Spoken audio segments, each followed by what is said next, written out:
Друзья, как вы знаете, я купил новую Гранту FL, планируется ее модернизация, тюнинг и улучшение, поэтому представляю вашему вниманию интересный сайт Motoring. Это интернет-магазин тюнинга и стандартных запчастей для автомобилей Lada. Здесь представлены все автомобили линейки, то есть будь то классика или ваша любимая Vesta или X-Ray, и даже некоторые иномарки. В данном магазине есть практически все, начиная от чип-ключей с иммобилайзерами и заканчивая различными подрамники. Кстати, по промокоду КАЙГРЭФ будет вам небольшой бонус. Здравствуйте, друзья! Вновь приветствую на своем канале. Будни грантовода, так сказать.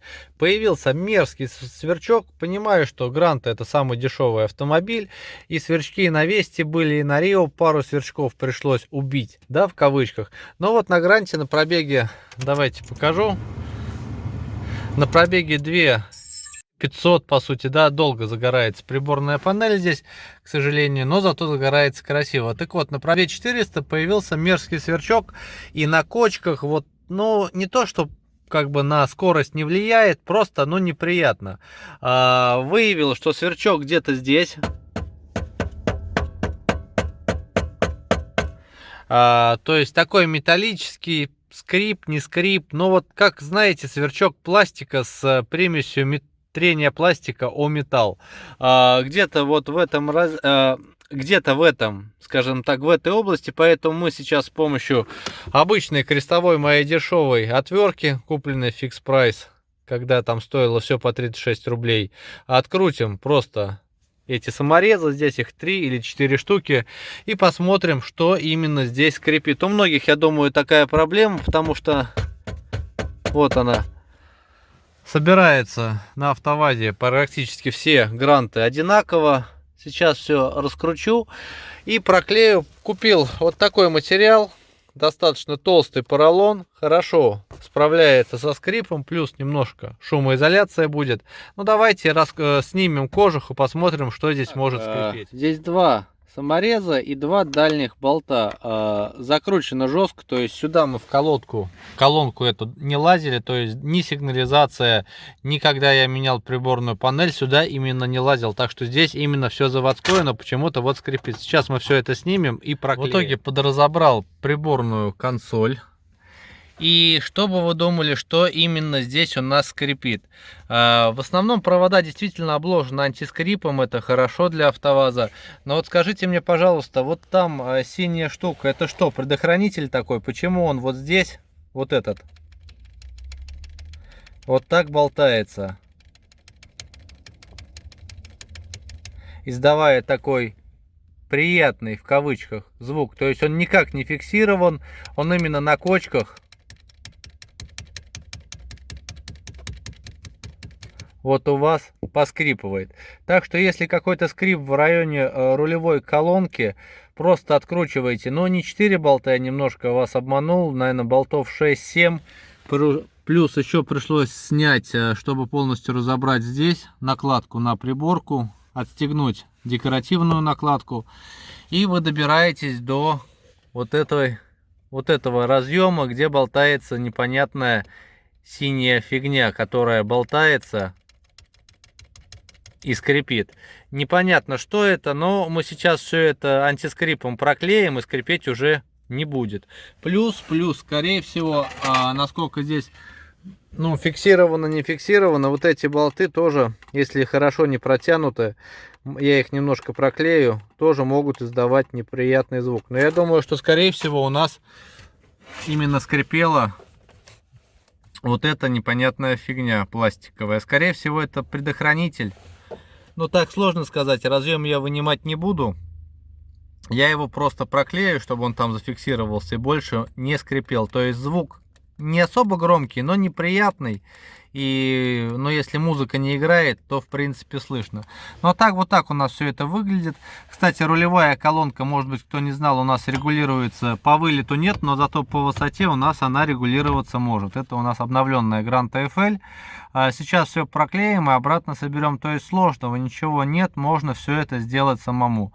Но и за приборкой я вам тоже советую все прошумить, чтобы никаких скрипов не было. В итоге, господа, все собрал. Минут 20 ушло. Проклеил сверху и снизу специальным антискрипом. Ну, звук стал глухой.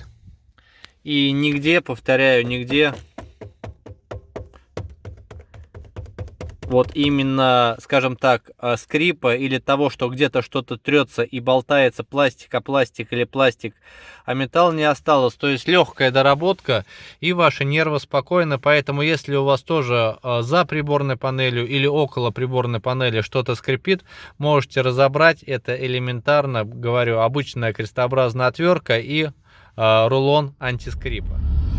А так, если вообще говорить про общий план, машина достаточно, вы будете смеяться, но тихая. Несмотря на то, что да, присутствует двое коробки, особенно когда вы сбрасываете скорость, но таких сверчков, чтобы все скрипело, нет. Вот появился один сверчок в приборной панели, за приборной панелью, где я показал, я его убрал. Больше сверчков вот на пробеге 2500 километров нет. И несмотря на то, что я убрал, да, катализатор, стоит у нас сейчас паук, шум выхлопа вы можете слышать, от слова не слышать совсем. То есть выхлоп не поменялся.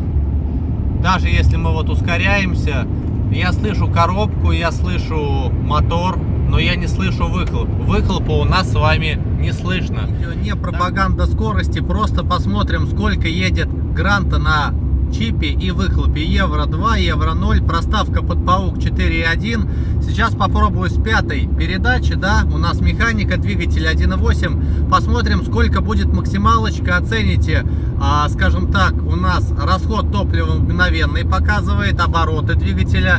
И посмотрим, как она быстро едет, ну или не едет. Давайте с сотни начнем разгон. Начали. Безусловно, все это на секретном автобане. Ни к чему не призываю никогда. На самом деле в салоне не так уж и громко.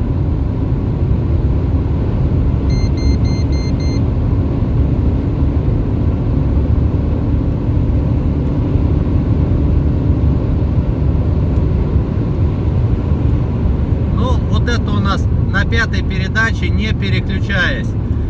На самом деле очень достаточно быстро, учитывая, что это не четвертая была, господа, передача, а пятая.